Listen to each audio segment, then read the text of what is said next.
The second time, I don't know what happened. It's something with his heart, and he was not responsive to the paramedics that were there. And so they said, well, we need to go back to the hospital. So we did. While we were there, they did more testing. Here's a truth no one tells you about long-term care insurance. You don't need it until you suddenly do need it. In this episode, I had a chance to catch up with Margaret and Jade. Margaret is a wife of a former patient of ours, and Jade is a long-term care insurance agent who worked closely with us to care for Margaret's loved one. In this episode, Margaret talks about her experience with home health, with long-term care insurance. After the second hospital visit and rehab, we felt like we needed to get the long-term care in place because it was just more than I could do. I can back up here because from before the first hospital visit in the spring, you guys came in. You came to our house and you did the evaluation. And the benefits of long-term care insurance for her and how it was a big blessing for her in a very tough and hard season. Thoroughly enjoyed hanging out with her.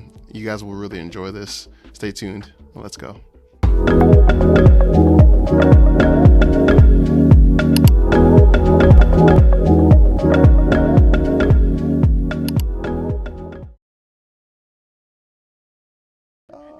That's cool. That's cool. Well, it's good to see you. I know we were talking a while back ago about just kind of, in general, talking about your story. And you know, we got to know you through Don and everything. And so, a lot of times we talk about this a lot. And the healthcare system is hard. Caregiving is hard. But you're an expert when it comes to caregiving. We talked about it. Yeah, I know, like, especially like how much you've cared for so many people in your life, and I think it's a blessing. It's a gift, and I think you know your story can help a lot of people. Yeah. And of course, we got Miss Jade here as well with New York Life, and you know her through long-term care insurance and everything. And we're excited to just hang out and talk a little bit, just give some information, but. If you don't mind, just tell us your story in general. Anything you want to start. All right. Well, Don and I met in 1972 and were married in 1973. Nice. So pretty quick. I was about to say, that's real quick. Well, we were older, and back in the 70s, most girls were married out of high school. Oh. And so I was kind of an exception. I was 25, 26. All my relatives were trying to set me up with somebody, and I go, I don't need help, thank you. So, and then Don came on the scene. He had been sent down here to open a store from Cleveland, Ohio. And so it was, when I saw him the first time, I thought, oh yeah, you're He's right. good looking. Yeah. So we got to know each other, and were married then on February the 3rd. 1973, and began our journey then. There were, of course, good times and hard times and better times and times you want to go, okay, that doesn't need to happen again. You know, it was, we had a good life. In the process, we have 2 children who are now adults. Not young adults anymore, even, and so we've experienced all the things that you go through with parenting, and now we're in the grandparent stage. We have 4 grandchildren that are just amazing and make my life interesting and fun, and it's just very special. It's a different relationship when you get your grandchildren. Yeah. My daughter said, but you were really hard on us.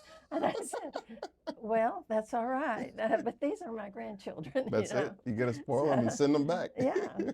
And so anyway, that's, I guess, earlier life. You know, we just kind of went along as most couples do. And we were really involved in our church, and we're in choirs and dramas and taught Sunday school and worked with youth and all kinds of stuff. And during that time, over the years, Don was very healthy. I was the one that was sick, so I figured I'm going to be the one to be the problem. Wow, yeah. Yeah, and so at a point, I think it was in the early 2000s, our son decided to give life insurance a try. And so he actually ended up writing a long-term care policy. We were brought quickly awake because they were more than happy to help Don, but they could not get the policy for me because I had been diagnosed with lupus, and you don't get long-term care with that diagnosis. So anyway, we were glad to get it set up for him, not knowing what we were heading towards, you know. And over the last 5-6 years, I guess, he started having issues with his lungs. He had pulmonary fibrosis, and then with his heart, he had COPD, congestive heart failure. The list would go on and on. He got to where he was in AFib 24/7. His ability to do things, to walk, to breathe, everything was just progressively getting worse and harder for me to manage by myself. This past spring is when things kind of started to change in a big way. During the spring, he was in the hospital in a rehab twice. In March, he went in because legs had swelled huge and they were seeping fluid. And so he had to go into the hospital emergency room, and they got that under control, and he began his loss of weight, which became a huge thing for him. He was a big guy. And but they were checking out, he had a sore on his foot on top of all these major things like heart and lungs. He has this sore that we battled for a couple of years, and we just couldn't get it to clear up. And so they, at the first rehab he was in, they put a pump on his foot to pump out because the infection had gone to the bone. And that, of all the things he had wrong, was bothering him the most as far as daily movement and ability to do things. And but that they were able to get that pump worked, and it cleared it up. But then came the second hospital stay after he had been home several weeks, I guess. And this time it came because he didn't have strength in his legs to get up sometimes, and so he fell one night twice trying to get out of bed, and each time we had to call 911 because I couldn't pick him up. And so the second time, I don't know what happened. It's something with his heart, and he was not responsive to the paramedics that were there. And so they said, well, we need to go back to the hospital. So we did. While we were there, they did more testing and decided he needed to wear a life vest, which was another thing. One more thing. He's got a cord going on for oxygen. He's got the pump with a cord on it for his foot. And now we're putting a life vest on that also has a unit to it, you know. And so that he was overwhelmed. I was overwhelmed. And it was during this time that we thought, oh, okay, we need more help. And of course, I can back up here because from before the first hospital visit in the spring, you guys came in. You came to our house and you did the evaluation and set him up with therapy and with all the caregiving that he needed. Nurses were coming in and the therapist, and you guys were wonderful. But it was not the following week when he went into the hospital that first time. Okay, so that's set aside. And then those few weeks after he got home from the first rehab, you guys came again, and you were so gracious and so kind and caring, and just, you were there for us. And that made a difference for Don, but it also made a difference for me. And because when you're in hard situations, you just need someone who truly cares.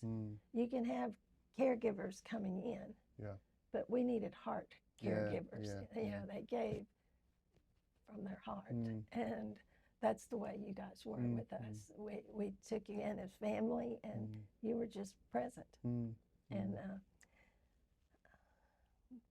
but then, you know, the hospital came again, and then y'all had to recertify again, and through all this, you know, things building up for us, you guys were a steady force in our lives.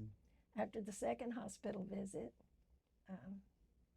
and rehab, we felt like we needed to get the long-term care in place, because it was just more than I could do. Yeah. And sorry. No, you're good. Yeah. But this was when my Jade came, and she just stepped in. I did not know her before then, and they're mutual friends. We linked up. The first time she came, I don't know if you remember, I had COVID. And so Yes. we talked on the phone, and then she came out, because of course there's paperwork, you know, you have to sign.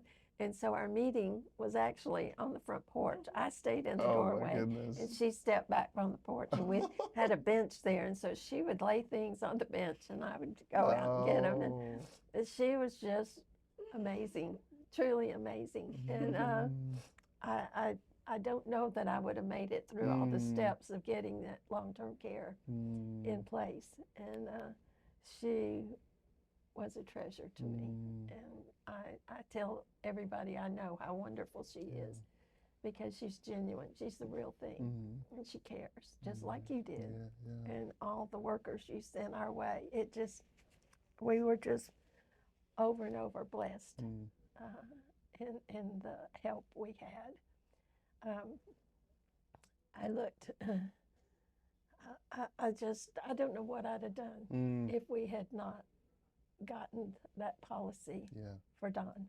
I don't know that I could have taken care of him. I don't know that I could. He was a lot bigger than me. For a long time, I could get him up when he would fall, but I couldn't do it, because he couldn't help as much anymore. So, but Jade worked with me. We sat hours at my dining room table talking to the people about the long-term care. Okay, what do we need to have in next, or what do we?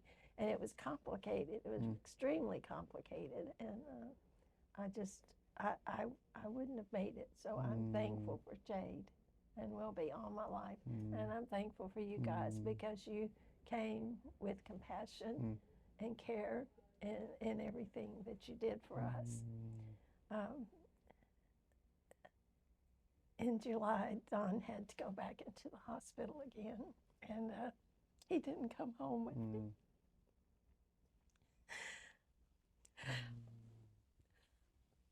I thought, you know, he was bad, I knew. And I knew the time was coming when I'd have to say goodbye. When we got there, then they said, oh yeah, they were going to need to keep him. And he seemed to rally a little bit.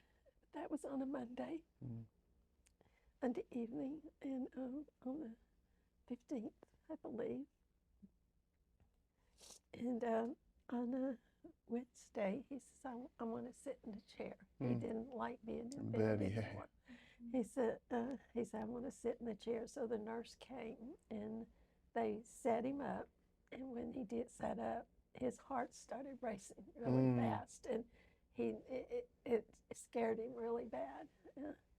And so they laid him back down and got that kind of settled, gave him medicine. But then his breathing, he had been struggling with breathing a lot the last month, because he would feel like he wasn't getting air. And when I would look, check on it, it was always good. It didn't take much for it to drop. He could stand up, and it was gone into the 80s and 70s. But it was doing that then that day at the hospital. And so they decided to put a BPAP machine on him to just give him some relief because he was struggling so much to just get air. And they told him, because we didn't want extreme measures taken. We had talked about that earlier, that we did not want that to happen. And so they put that on, told him that they would take it off the next day, Thursday, about noon. And so he fought it at first, and then he just kind of got quiet. And looking back, I think that was the beginning of things shutting down on him. He just lay there. He was cold. He just was not responsive at all. So I thought, I can't go home tonight. So I stayed there with him and played music and just sat and talked, but he wasn't saying anything. What do we do from this point? I asked him, I said, is this the time we look at hospice, or we do, and of course he can't respond. And about 3:15, I guess, Thursday morning, that morning, he flatlined. He was just gone. So I spent a lot of time trying to adjust. My son told me kind of what we talked about earlier. He says, Mom, you're going to have to find out who you are now. Because I had taken care of my parents in my home, and then Don.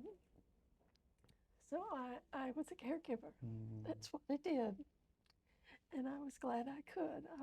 I'm made that way. I wanted to do it. Although one night, this is kind of funny, but it's not funny. He was, frustrated and tired, and he says, you just really don't want to do this, do you? And I looked at him. I said, I'm sorry.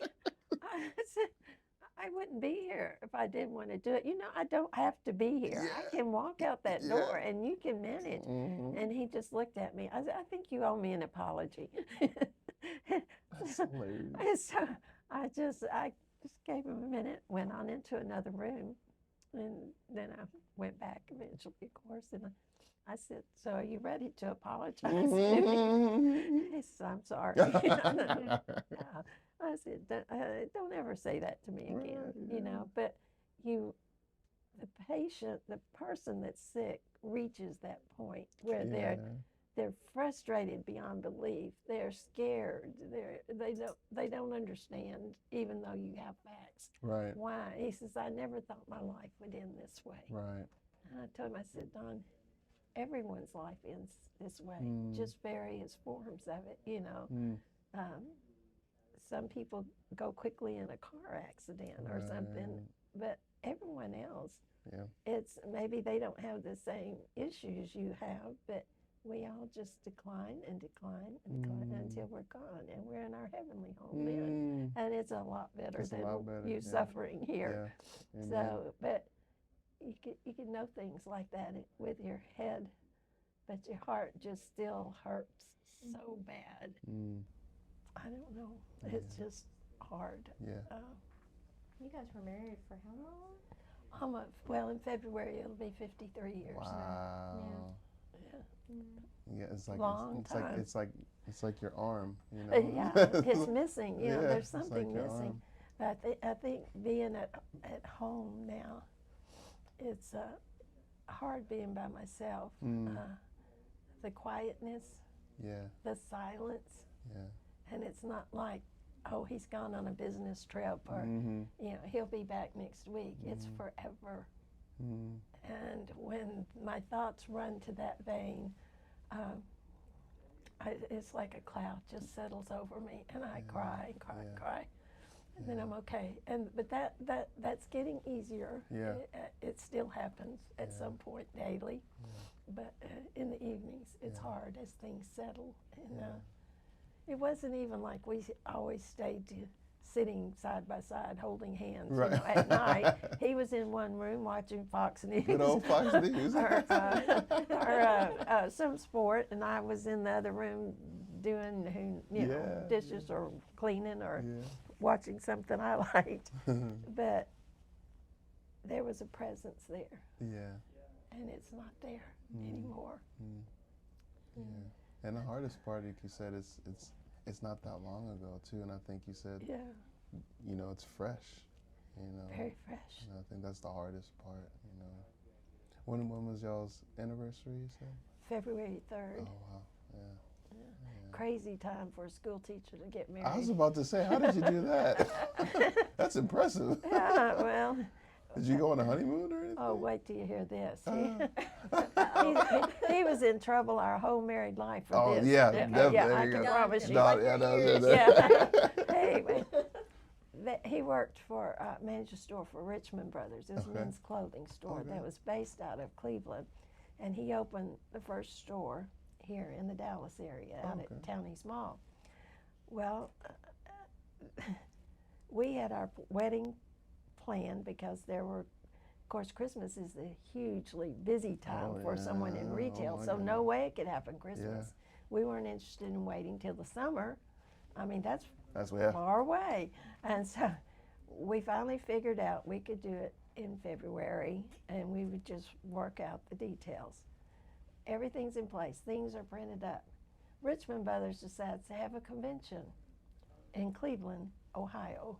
Oh no, in February. Yeah, and they told Don that he didn't have to go, but he felt he needed to.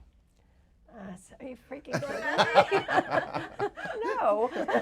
Low period. Yeah, so everyone was happy for me because his parents lived in Cleveland. His dad was one of the managers at the Hollenden House, and everyone had always stayed at that hotel when they got married because that's, So he got his wish. We stayed there at the hotel because it's where the convention was.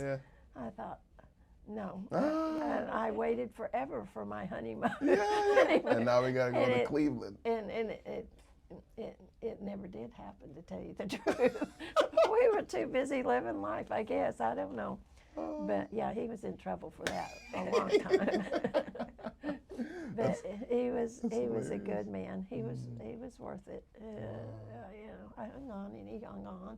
We weren't perfect by any means. No marriage is perfectly perfect all the time. So, but it was good. I think a beautiful thing you mentioned to us earlier was just the faith community that you had with your church. How long are you the member there at your church? We've been at First Baptist Richardson for 48 years. That's amazing. My children were raised there. They went through the children's programs and youth programs and young adult programs, and now my grandchildren are there. And it's an amazing place that has ministered to me in so many ways. Friends, not only have we been there at the church that long, we have friends that go back that long that are still friends that are still there at the church with us. So really many friends that we've had since we first went to that church. And that is a huge blessing for me. They have supported and cared for Don and I both as he went through his sickness and as I tried to deal with it and handle things. They have stood right beside us, walked the path with us. They were God's hands, his feet, his voice, just as you guys were. It all worked together for good. That's beautiful. What I know you mentioned about, you mentoring someone or just in general, there's a lot of people out there that are in your situation and they kind of feel like you mentioned, like the presence is gone, like, it's silent. What are some things that you have, I guess, learned through this process that you could maybe advise people or just encourage them at least through it? I think I would encourage them to draw near to their friends. It makes a difference. Some people want to isolate themselves and pull back because they're hurting so bad. And it is a hard hurt. And but it works better for you if you can surround yourself with those heart friends that love on you and care about you and encourage you, it lifts that shadow off from on top of you. It just helps. I would say also to plan ahead, think ahead. If we had not gotten that policy on Don and set that in place, it would have been worse than it was. The other thing is don't wait to do that, because I waited. My school district offered a long-term care policy to all the employees, and this was before I was diagnosed with lupus. And in my mind, I thought, I'll get to that. I'll do it. And then lupus came, and then I couldn't do it. And so now I sit here, what will I do? You know, I will be 80 years old next month. Not next month, next year. Yeah. I was like, oh, that's next fast. year. It's close enough. But yeah, I would say get things in place. Talk about what you want to happen when you're not sick. When you're in the midst, what I found, Don and I couldn't talk a whole lot. When he was so sick and down, it would have been like, pouring salt into a wound at that point, So talk about things early. Of course, my faith carried me, and I would hope that for other folks going through this, if you don't have a relationship with the Lord, I would encourage you to look into that and build on that, because that truly has carried me in my life through the time he was sick to the time he was gone. And so that's what's helped me as much as anything. Share your experience, that's, I think, with other people. This lady that I'm trying to just be there for. I mean, I have no magic answers or anything. I can just tell her what I'm experiencing, and she's just a step behind me, and so it kind of validates the things that she's feeling and experiencing. So I think share yourself with other people. That's good. What's like a really, really funny, silly story that you can remember about Don? Like just something that's like the first thing you can think about that's like a funny story about him. Well, I don't know if it's a story or not, but it's something I did. I almost had 3 strikes and I was out. Just seriously, I can't remember. She said seriously. This was after he was really sick. Oh yeah. We had gone to church Sunday morning, and I think it was on his birthday. His birthday was in March, and we were trying to get things together to go. This was before anybody was coming in to help. Okay. And so I was getting him dressed and everything, and we were running out of time. And he says, "I'll just take my medicine when I get home." I said, "Okay." So we got home, and because it was his birthday, our kids were coming over. I think it was our daughter and son-in-law, and we had eaten, and we were sitting at the table playing Mexican train dominoes. Okay, this is Nice. a fun thing. Yeah. And Don says, "Oh, I didn't take my medicine." I said, "Okay, I'll go get it." So I got it, and he took it. And after a little bit, he's sitting there, and he's like this. And I said, "Don, are you okay?" Yeah, I'm fine. Because he never complained about stuff. Yeah. That wasn't how he did it. And he would take a domino, and it was like slow motion. He's putting it out. I thought, what is wrong with him? I still didn't know what was happening. And they finally left to go home, and I said, "I need help getting your dad up. I don't know if we can shift him into his chair in the bedroom." So anyway, we got him situated. And then that night, I got his medicine out to give him his night medicine. And I said, "Don, your medicine's not in here."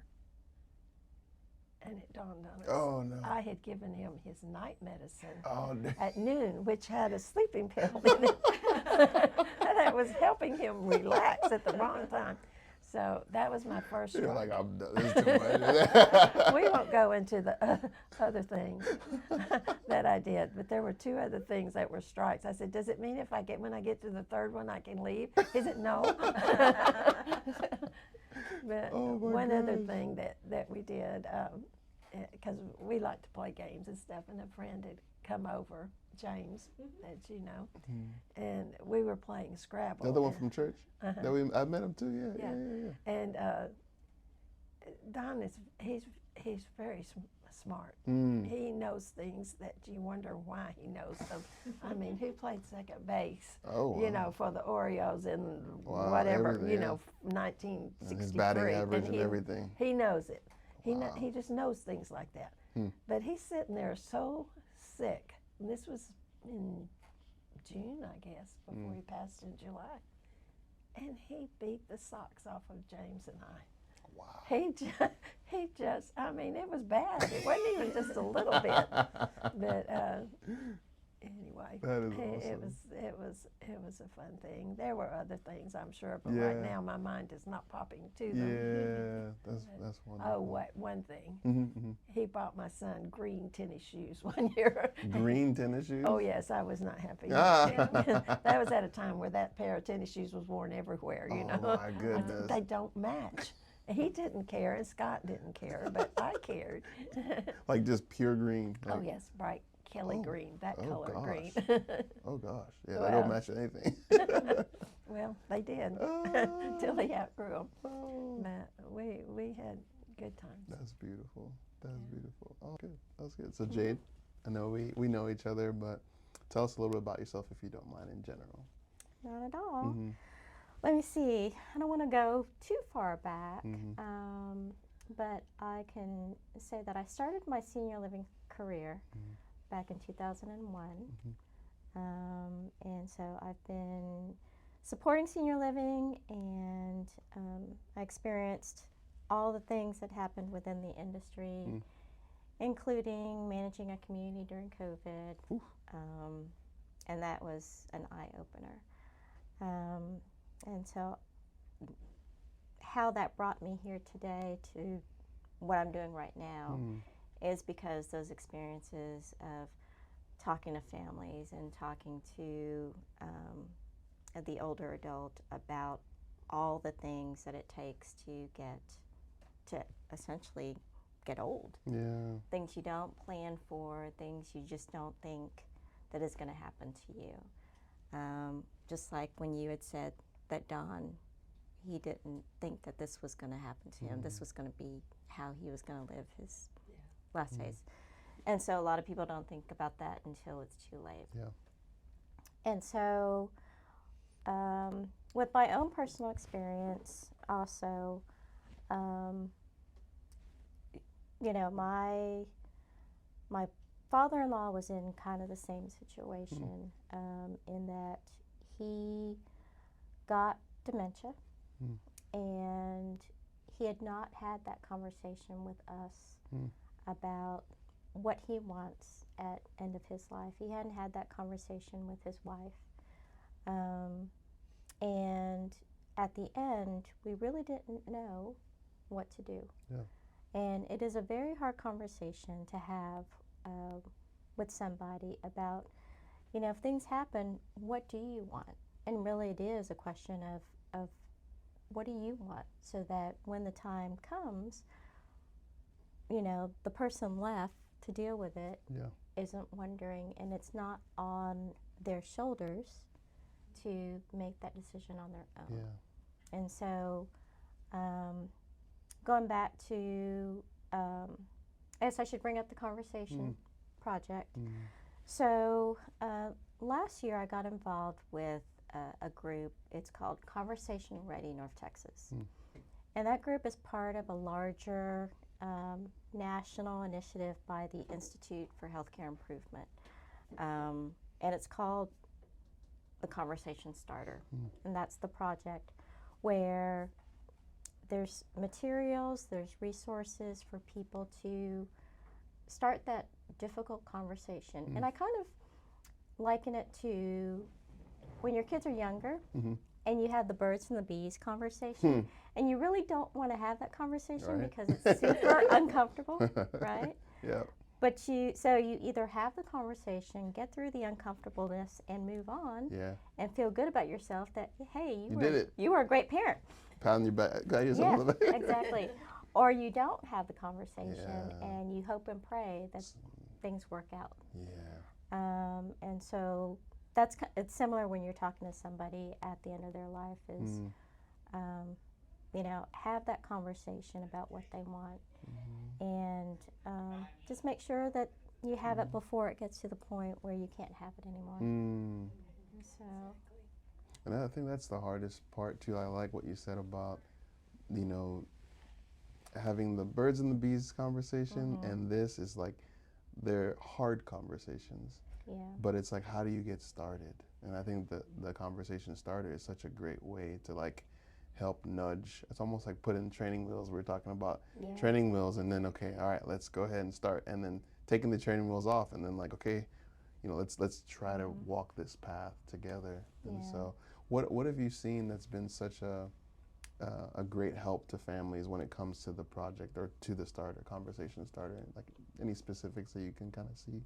Yeah, I mean, just some place to start. You know, you don't know how to bring up the conversation, but how much better would it be, or easier would it be to say, okay, I have this guide, and say, okay, I want to go through this guide with you, and you don't have to go through it all at one time, but it's very easy. You go through the first page, maybe, and the first page just says, think about what matters most to you, right?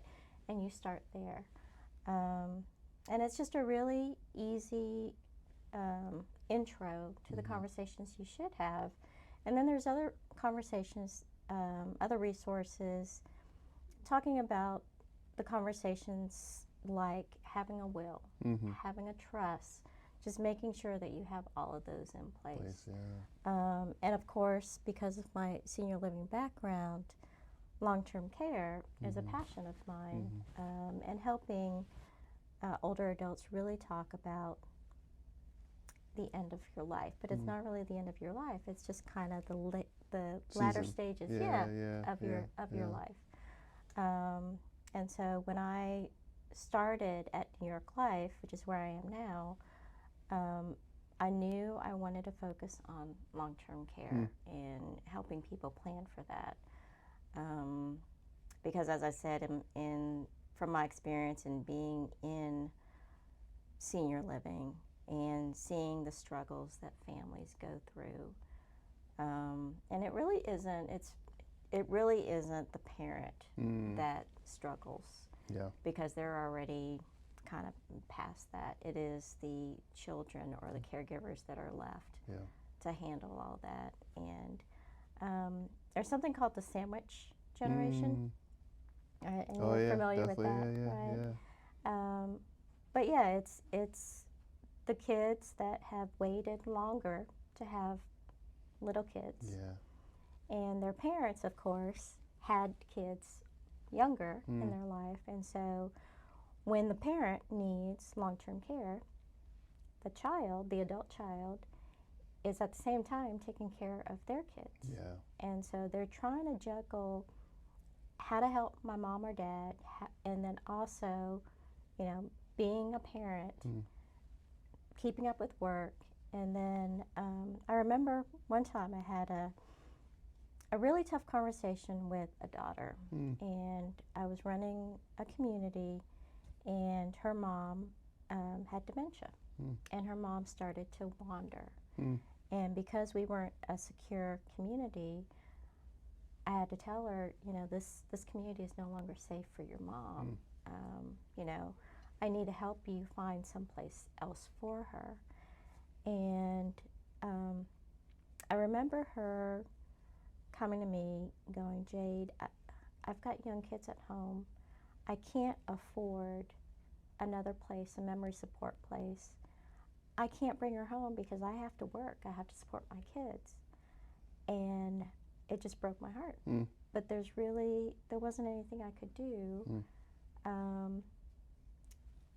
and it was really hard. I actually had to wind up getting assistance, calling in assistance to help the family kind of find another solution. But things like that, I feel, sometimes you can't avoid it. Yeah. But if you plan in advance, maybe you take off the burden of your loved one from having to figure that out on their own. Yeah. And so that's why planning is so important. Long-term care insurance is so important. As you know, thing is, it may not be the solution for everybody, but it should be part of the conversation. Yeah. Yeah. You know. Yeah. It's like auto insurance. You know. I know. Like. You don't want anyone to get in a car crash. Right. But just in case, but you like have it. Yeah. home insurance, like, be prepared. And it's crazy, that scenario. Like, I appreciate you sharing that, because there's like thousands of people that have that same situation happen to them every day. Like, what do I do? Like, I don't, like the sandwich generation. Yeah. Then you have like the silver tsunami that they're talking about. Like, I mean, it's a reality of we have a lot of people who are getting to that age where they need extra help, and so that's tough. That's tough. I always have to commend Margaret. I know, Margaret, you're very humble, but you have taken care of people all your life. But what I commend you on is accepting help. That's hard for some people. It is. It is. But you acknowledge that you needed help, and that made all the difference. You got to accept it before it can actually. Huge difference. Yeah. So anyway, so that's how Margaret and I met, actually. So at New York Life, we have something called orphan clients. Oh. And orphan clients are clients that no longer have an agent. Okay. And so how I got connected with Margaret is somebody that my husband knew that I worked for New York Life, and reached out to me and said, hey, we've got really close friends. Can you help them walk through their long-term care policy? Saved my life. Wow. But and really, it was a great experience. Not only because I could help you, but now Margaret and I we've bonded, and we've become friends, and we do things together. And She's my second daughter. Ah, that's awesome. So, but the thing is that it is about the heart. Yeah. And I knew, Charles, the first time I met you, when you were on your hands and knees looking at Don's chair. That recliner, he loved that recliner. You did. It wasn't working. I know, right? But yeah, so you were on your hands and knees in a suit, looking at his chair, saying, "Hey, I think I'll put out some feelers and see if we can see how we can fix it." Yeah. And I was like, "Okay, that's a good man right there." Very. So, and then hearing your story, of course, with your mom starting Charlin and everything, and you taking over the reins for her. So yeah, I think God does kind of put people together that have the same needs and the same heart, and it's just the way things happen. Yeah, I agree. I would say the same thing about you, Jade. I think, what we talked about this a lot recently too, is that I think healthcare, just clinical care, all types of care, is just hard to understand.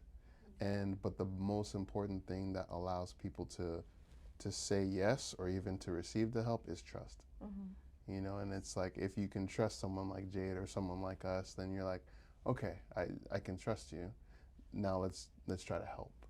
But I think that healthcare as a whole, or just all types of care, even long-term care insurance, or it's all about, do you trust that person to give you the knowledge and to care for you like they would care for their own loved one? And I think that's what I think right now people need. It's just more care. Yeah. More heart. True. And I like you said, you had a word, you said heart friends. I love that. Like, there's some friends that are just acquaintances, but then there's some heart friends. They know you. Yes. And you know them. And I love that. it's beautiful, So.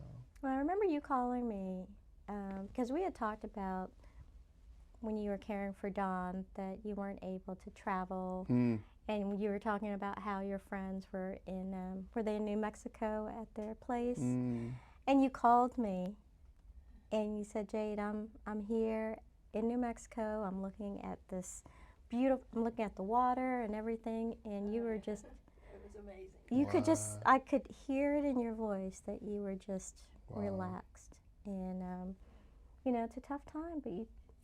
When I called them about Don, they said, we want you to come out here. And he passed on Thursday. On Wednesday, I was in New Mexico, in the mountains, above Taos, being ministered to by my friends. Oh, man. So it makes a difference. That's beautiful. Yeah. You got some good friends there. I know. Wow. Well, they say it's like it's like you don't need a lot of friends, but you need a few like good friends. Like you said, heart friends. You know that know you. Yeah. You know, and accept you for who you are. The good, the bad, and the ugly. Yeah. Yeah. Oh man, that is awesome. That's awesome. A lot of us, we see our parents as our heroes. You know, they're the ones that took care of us, and to turn that around and think, okay, no, my parents are going to need help now. That's tough because that's kind of your hero, admitting that they need care. And I think if just the same as if we change kind of the perception of getting older. Yeah. You know, that it's not a bad thing. It's like you said, it happens to every, it's part of life. Yeah. It's just how you plan for it. So. Wow, and I think the planning, life events happen, and we talked about this before, but like, you know, when you're on an airplane and the pilot says there's turbulence coming in the next 10 to 20 minutes, go ahead and put your seatbelt on, you know, we're going to prepare for that.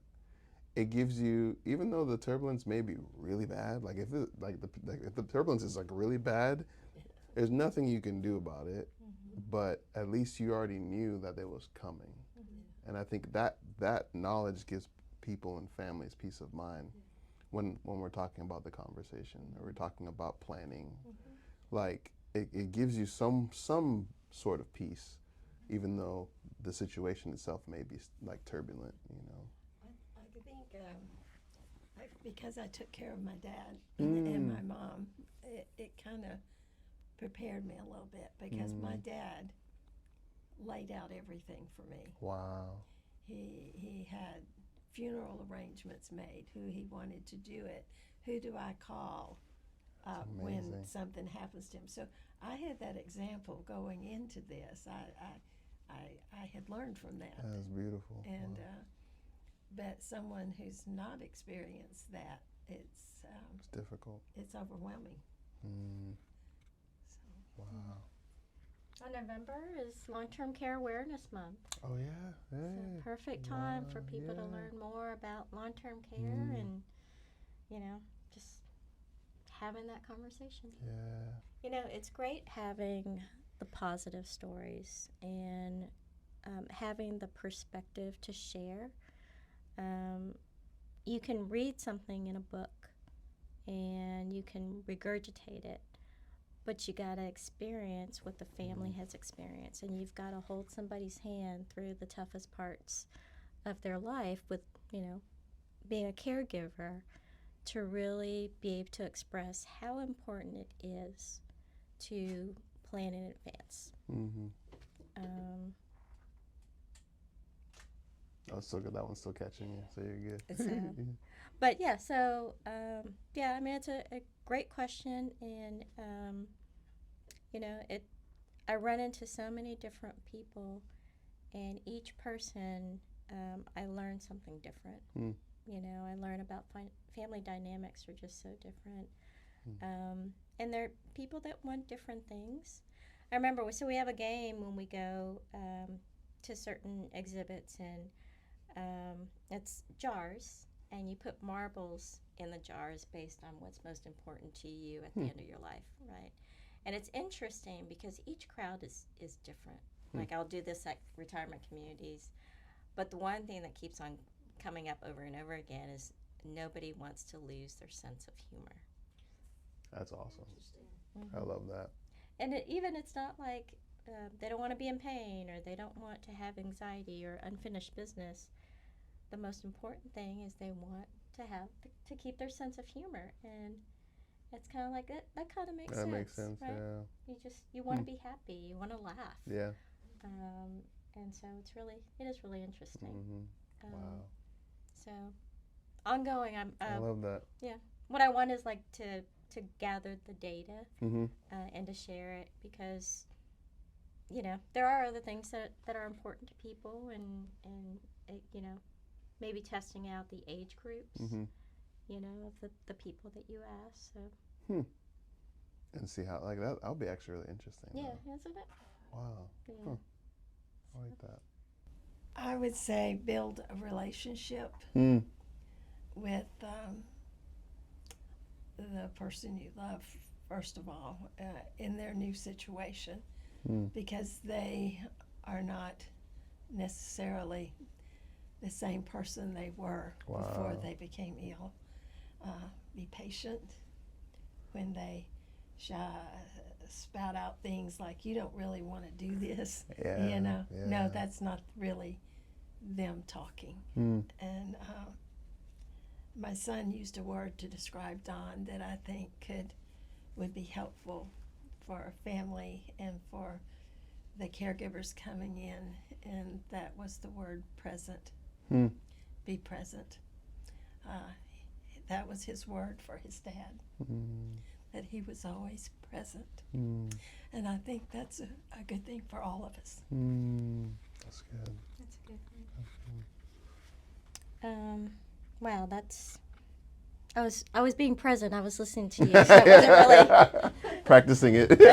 coming up with what I'm going to say. Gosh, the only question I can ask is, do you love your parents? And if the answer is yes, then you got to have that conversation.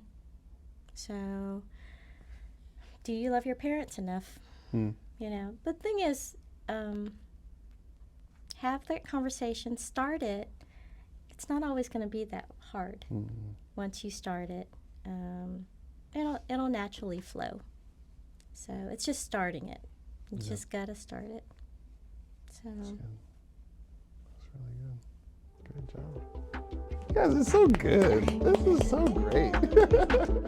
Thanks for watching this episode of Charlin Care Pods. I hope you liked it. Please like and subscribe when you can. Also, we'll be on lives weekly in the Metroplex in DFW. You can hop on YouTube or Facebook. And if you're in DFW, hop on. We're going to talk about what home health is, what hospice is, what veteran care is. And it's a live webinar that you can ask questions, specifically if you're interested to get help and care for your loved one. So hope to see you guys then. God bless, and see you next time.